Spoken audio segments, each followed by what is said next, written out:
Gene Strandberg. I want to tell you about the most successful mass killers in history. They are currently killing 9 people every minute, more than all the deaths from murder, suicide, AIDS, alcohol, illegal drugs, and motor vehicle accidents combined. They don't kill out of hatred or fear or revenge. They kill for profit, and our elected officials let them do it. In 1953, they learned that their products kill. But they didn't quit selling their product or even tell anybody. Instead, they conspired to lie to the public and claim that their products were safe. Over the years, their scientists and researchers made discoveries that could have saved millions of lives. But that would have meant revealing their lies and deceit. So they suppressed those discoveries and let their victims go right on dying. You can help me put them out of business. Killing is not their primary objective. You see, they are also the world's most successful drug dealers. Their main goal is to develop new addicts as their older addicts die from their products. These killers and drug pushers are the people of the tobacco industry. Where do they find these new addicts? They seduce our children by manipulating their, quote, fragile, developing self-image. What does every child want? To be a grown-up. The tobacco industry combines this knowledge with their sophisticated marketing techniques to convince children that smoking and dipping are cool things done by adults. Let's see, addiction, disease, premature death. Cool things? I don't think so. 60% of all smokers start by age 13, with only 10% starting as adults, and the average starting age for smokeless tobacco users is 9. Nicotine addiction is one of the most difficult addictions to overcome, with only 5 out of 100 people succeeding. An addict is a slave, because a slave no longer has freedom of choice. Don't become their slave. They don't care about you, just how much money they can squeeze out of you before you die. They have known since 1962 that their products are addictive. Yet they lied about that for nearly 40 years. In 1994, the 7 CEOs of Big Tobacco testified under oath before Congress that nicotine is not addictive. Say, isn't it a crime to lie to Congress? I don't believe they were ever charged with anything. In November 1998, the tobacco industry was forced to make its internal documents available to the public. One would have expected an outcry from Congress, followed by a swift passage of a bill abolishing this industry. No such outcry came. Since lies would no longer work, the tobacco industry developed the euthanasia thesis, which admits tobacco kills, but claims that governments profit by not having to pay Social Security, housing, and health care benefits to tobacco's victims.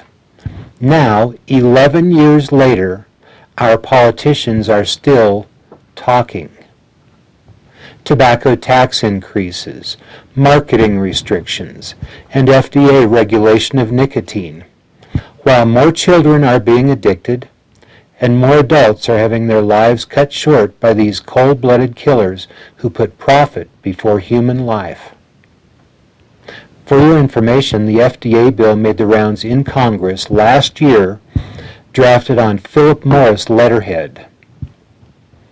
Maybe we're lucky that the heroin dealers and the cocaine dealers and the methamphetamine dealers don't have enough money for Washington lobbyists and campaign contributions. You can draw your own conclusions, but I can't think of one honest reason the tobacco industry is allowed to stay in business. It's clear to me that if anything is going to be done for the people, it will have to be done by the people. My tools for making this happen are a book and a petition.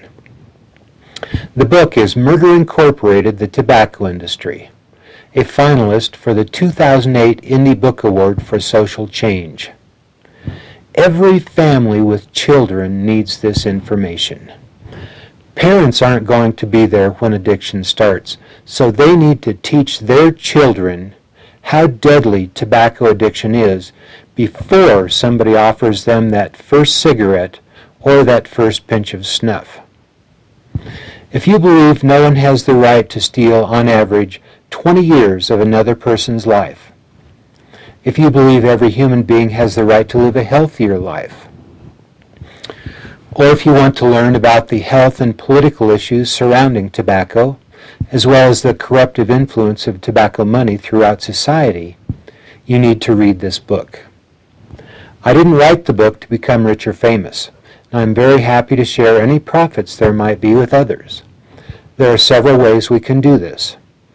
If you want to benefit any organization such as school, church, youth group, Red Cross, American Cancer Society, or any other group, you can order the books at full price, $9.95, and I will donate $4 per book to your organization. If you belong to any such group and want your members to have access to the book at a reduced rate, I will sell you the book for $5.95. Or you can order it at that price and do your own fundraiser.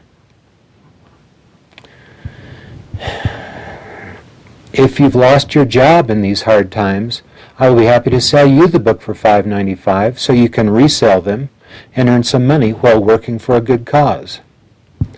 In any of these cases, I will gladly pay for the shipping, with the one stipulation that you need to order at least a full box of books at a time. There are 82 books in a box. Of course, anyone can order a single copy. Just add $2.02 for postage to the book price. I will send a petition to anyone who wants to help. Feel free to make copies and send it on to your family and friends all over the country, and encourage them to pass it on as well. People of any age may sign the petition, since it is the children who are the future victims of tobacco. When you are finished petitioning, please keep a copy and mail or email a copy to me. I will send them on to Congress and the President altogether. I am in the United States, and the prices I quoted are for the U.S., but I know there are many people from many countries working toward the same end. If any of you wishes further information, contact me. Everyone, please listen to this definition. Conduct so wanton, so deficient in a moral sense of concern, so lacking in regard for the life or lives of others, and so blameworthy as to warrant the same criminal liability as that which the law imposes upon a person who intentionally causes a crime. That is the legal definition of depraved indifference murder. No civilized society should tolerate this killing for profit. Let's become more civilized. Working together, we can make it happen.